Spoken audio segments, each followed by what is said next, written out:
کہ اگر دنیا دار کا کتا ہو اس کے گلے میں پٹا ہو، اگر کوئی اسے مار دے تو اسے نہ جانے کس کس طرح کی پریشانیوں سے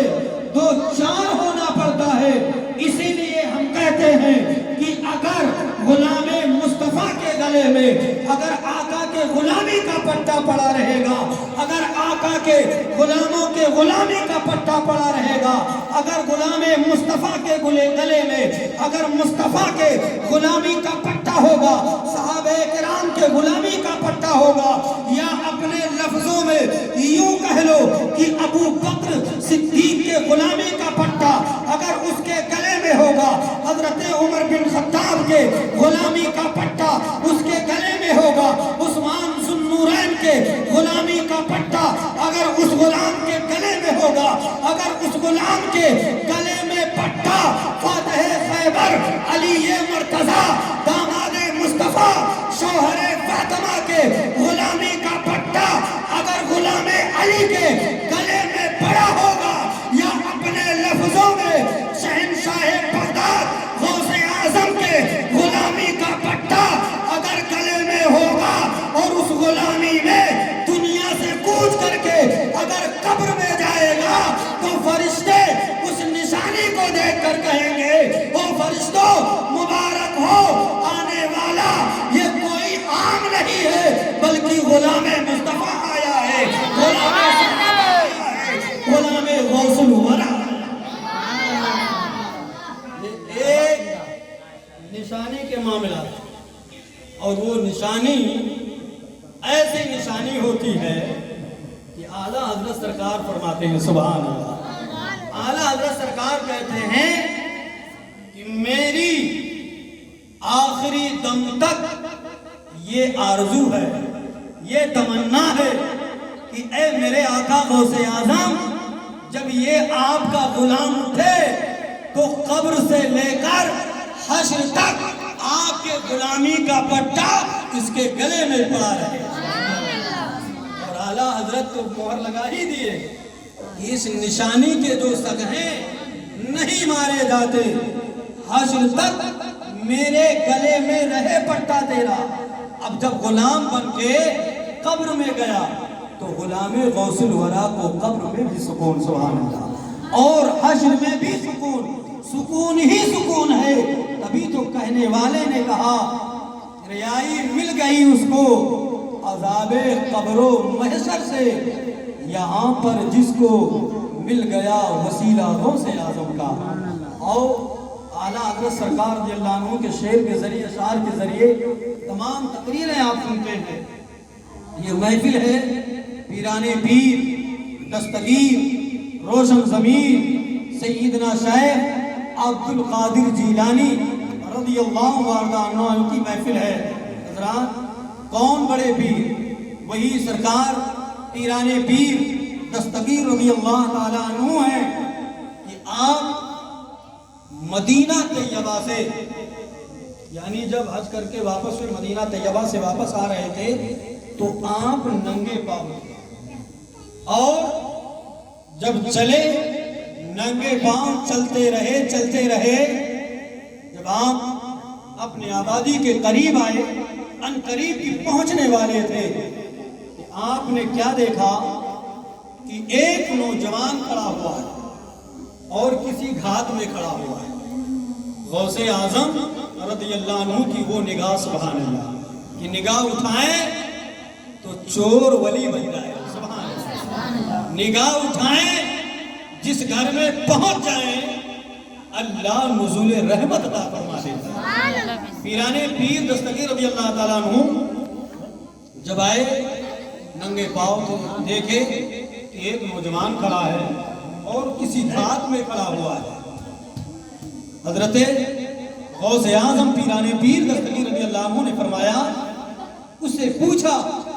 اے نوجوان تو کون ہے؟ حالانکہ نگاہ ولایت سے میرے آقا غوث اعظم نے جان لیا تھا کہ یہ مجھ سے بدو کہے گا، لیکن ایک یہ لٹیرا کھڑا ہے، سبحان اللہ۔ میرے آقا غوث اعظم رضی اللہ عنہ پوچھتے ہیں اے نوجوان بتا تو صحیح تو کون ہے؟ اس نوجوان نے کہا میں بدو ہوں، یعنی دیہاتی ہوں۔ جیسے اپنے آپ کو اس نے بدو کہا، پیران پیر، روشن ضمیر، پیروں کے پیر، پیر دستگیر غوث سمدانی قطب ربانی نے نگاہ اٹھائی، دیکھا ابھی نگاہ غضب اٹھا کہ اس نوجوان کو پتا ہو گیا شاید یہ غوث اعظم ہے۔ ادھر اس چور نے دل میں خیال کیا کہ یہ غوث اعظم ہے، ابھی وہ دل میں سوچ ہی رہا تھا، شاید میں گم تھا کہ ادھر سے میرے آقا غوث اعظم نے مسکرا کر فرمایا اے نوجوان میں ہی عبد القادر ہوں، سبحان اللہ، مجھے ہی پیران پیر کہا جاتا ہے، مجھے ہی روشن ضمیر کہا جاتا ہے، مجھے ہی پیروں کا پیر کہا جاتا ہے۔ جیسے ہی حضرت غوث اعظم پیران پیر دستگیر رضی اللہ عنہ سے وہ چور جب اتنا کہا، میرے آقا غوث اعظم نے فرمایا کہ میں ہی عبد القادر ہوں، تو وہ سمجھ گیا کہ اب یہاں کوئی جگاڑ نہیں لگنے والا، اس لیے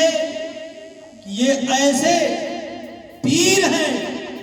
ایسے پیروں کے پیر ہیں الحمدللہ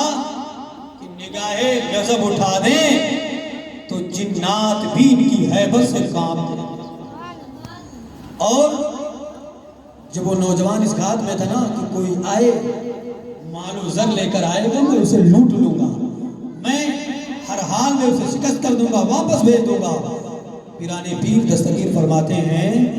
میں ہی عبد القادر ہوں، میں ہی پیران پیر ہوں، سبحان اللہ۔ وہ چور الحمدللہ جیسے ہی اگر اور مگر میں تھا، شاید میں گم تھا، پیران پیر فرماتے ہیں سن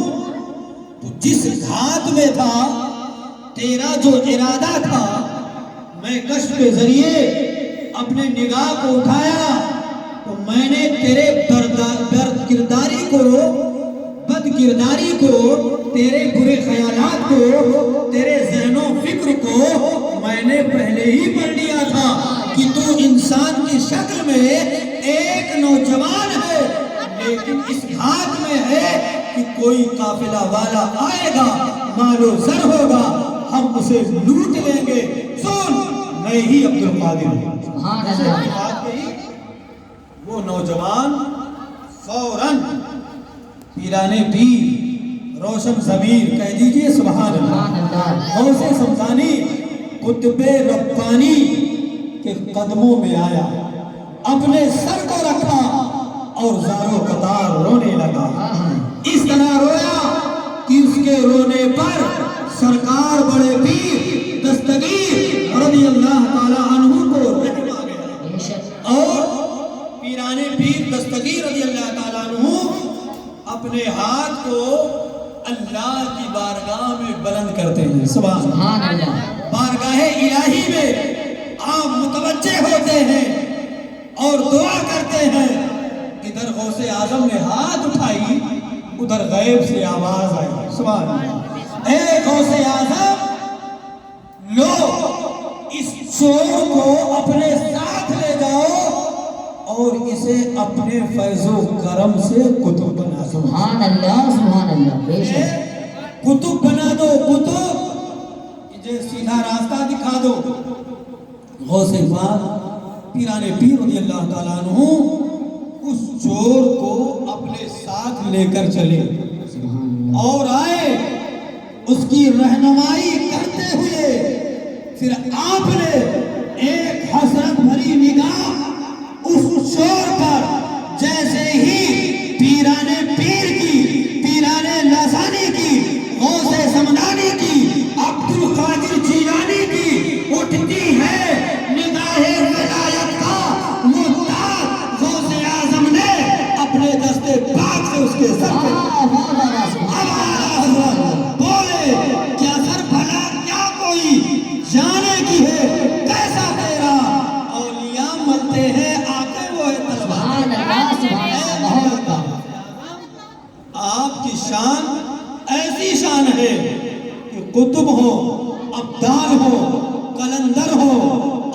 وقت کے وہ کتنے بھی بڑے پائے کے بزرگ کیوں نہ ہو، کتنے بڑے ولایت کے شہنشاہ کیوں نہ ہو، جہاں ان کا سر،